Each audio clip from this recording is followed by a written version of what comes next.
สองภาษาเล่มสี่บทที่สามหนัง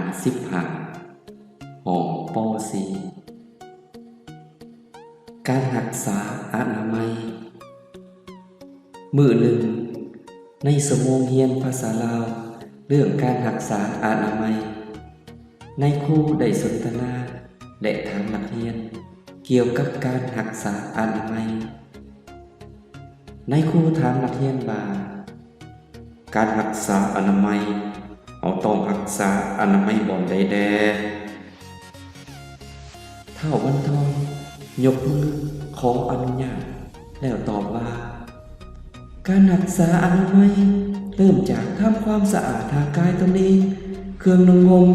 อาหารการกินที่พักอาศัยพร้อมทั้งบ่เฮ็ดให้สถานที่สาธารณะอื่นๆเปื้อนอีกด้วยนายครูถามว่าพวกเจ้าเป็นนักเรียน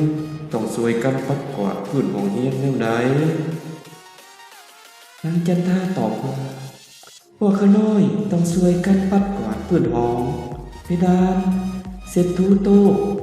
ตั้งและกระดานดำบ่อถิ่มเจี้ยถุงยางใบตองใส่หอมและเดินห้องเรียนสะสายในครูถามตื่นอีกว่าเวลาอยู่เรือนพวกเจ้าได้ช่วยพ่อแม่เฮ็ดอนามัยแนวใดนางแสงจันทร์ตอบว่าเวลาอยู่เรือนพวกข้าน้อยได้ช่วยพ่อแม่เมียนมัดเครื่องของให้เป็นระเบียบกวาดเรือนและกวาดเดินบ้านให้สะอาดอยู่เสมอนายครูสรุปว่าพวกเจ้า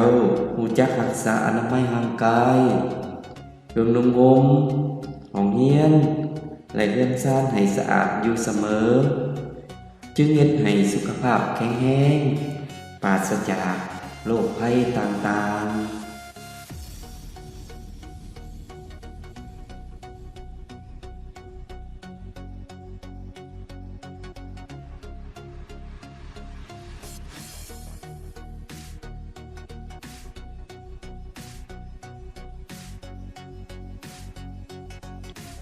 Sống ngự tập 4 Bài thứ 3 Trang 15 Lớp 4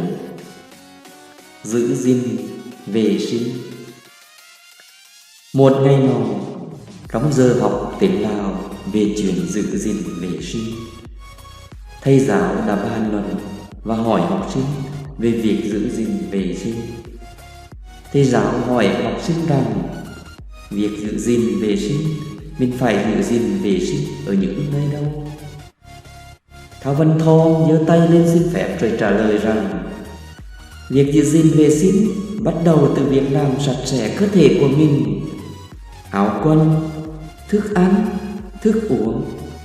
nơi ăn ở cùng với việc không làm cho những nơi công cộng khác dơ bẩn nữa. Thầy giáo hỏi rằng các em là học sinh phải giúp nhau quét tước nên lớp học như thế nào?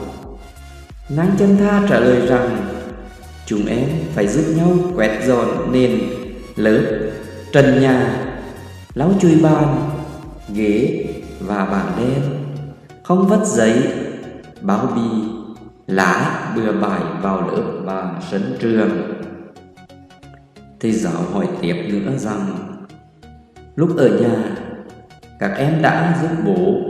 mẹ làm vệ sinh như thế nào? Nang Sẻn Chanh trả lời rằng khi ở nhà chúng em đã giúp bố mẹ thu dọn đồ dùng cho có trật tự, quét nhà và quét sân nhà cho thường xuyên sạch sẽ.